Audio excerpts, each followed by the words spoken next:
Bismillahirrahmanirrahim. Assalamualaikum warahmatullahi wabarakatuh.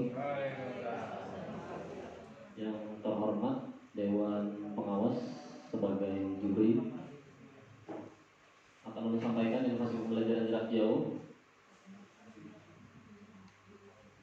yaitu pembelajaran darurat bahasa Inggris di masa pandemi COVID-19 dengan materi ajarnya adalah expressing congratulating, karena ulun di sini sebagai pengajar bahasa Inggris. Nama ulun adalah Abdul Wahid, Satuan Kerja MTSN Hulu Sungai di Desa Jatuh. Berikutnya latar belakang. Ini sudah kita ketahui bersama, ada merebaknya virus COVID-19. Kemudian ada juga Kementerian Agama mengeluarkan surat nomor B66-DJ-I-PP.00-PP.00-03-2020. Itu ditandatangani oleh Direktur KSKK Madrasah, yaitu Bapak Muhammad Umar. Latar belakang berikutnya adalah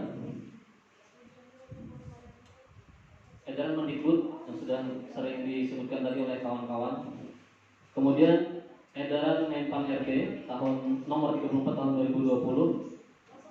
Selain dari edaran-edaran yang dikeluarkan oleh pemerintah, latar belakang terakhir adalah untuk memberikan akses pembelajaran yang tidak terbatas ruang dan waktu kepada peserta didik kita. Metode strategi pendekatan, metode yang digunakan adalah inquiry learning. Jadi siswa diharapkan mendapatkan pengalaman atau sesuatu pembelajaran yang bermakna. Kemudian strateginya adalah individual learning, karena ini BDR, belajar dari rumah, maka diharapkan mereka belajar secara individu.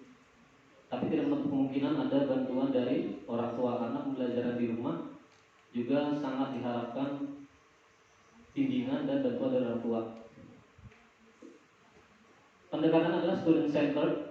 Sudah pasti student centered itu adalah artinya terfokus pada siswa. Jadi siswa harus lebih banyak menggali informasi dan harus banyak aktif. Kembali lagi tadi, karena metodenya adalah inquiry learning. Media sarana pembelajarannya yaitu buku teks media penilaian otentik bahasa Inggris 3 untuk kelas 9 SMP dan MTS semester 1. Media sarana pembelajaran ini, buku teksnya ulun ambil materinya sesuai dengan RPP yang dibuat, yaitu tadi expressing congratulating. Materinya ulun buat menjadi, sebenarnya awalnya dibuat dalam bentuk PowerPoint. PowerPoint itu dikonversikan menjadi bentuk JPG atau JPG. Bahasa kitanya bentuk gambar atau foto. Bisa Bapak Ibu sekalian lihat. Nah, ini bahan pembelajarannya bahasa Inggris kelas 9 MTSN Hulu Sungai Tengah. Jadi ini berbentuk, awalnya dibuat di PowerPoint, kemudian dikonversikan atau diubah menjadi bentuk JPG.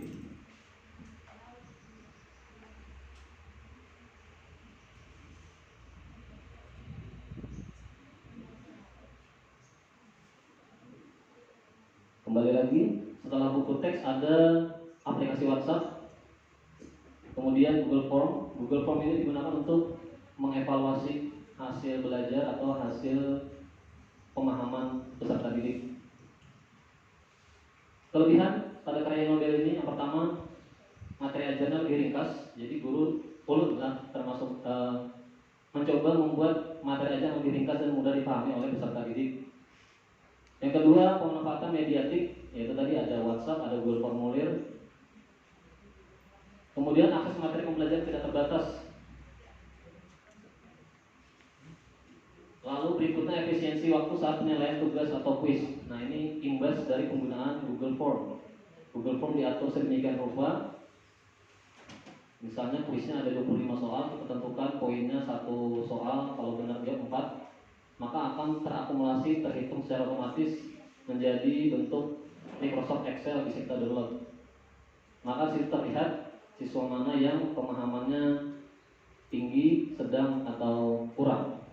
Kekurangannya seperti Bapak Ibu yang lain, tidak memahami mungkin siswanya sepenuhnya materi yang diberikan.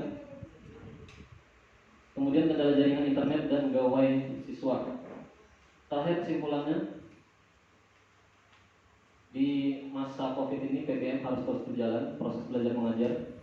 Kemudian ada hikmah dalam wabah COVID-19, yaitu tadi kita sebagai guru, hikmahnya harus memutar otak mencari gagasan supaya siswa tetap mendapatkan hak pembelajarannya. Yang terakhir, belajar dari COVID. Nah, mungkin ada dari kita yang belum bisa menggunakan KineMaster, tadi yang belum lihat beberapa bapak ibu yang menggunakan KineMaster akhirnya memakai KineMaster. Ada yang belum bisa memakai Google Form, memakai Google Form, dan lain sebagainya, banyak. Mungkin ada yang memakai Zoom dan lain sebagainya. Baik, itulah semua presentasi tentang inovasi pembelajaran saya, mata pelajaran bahasa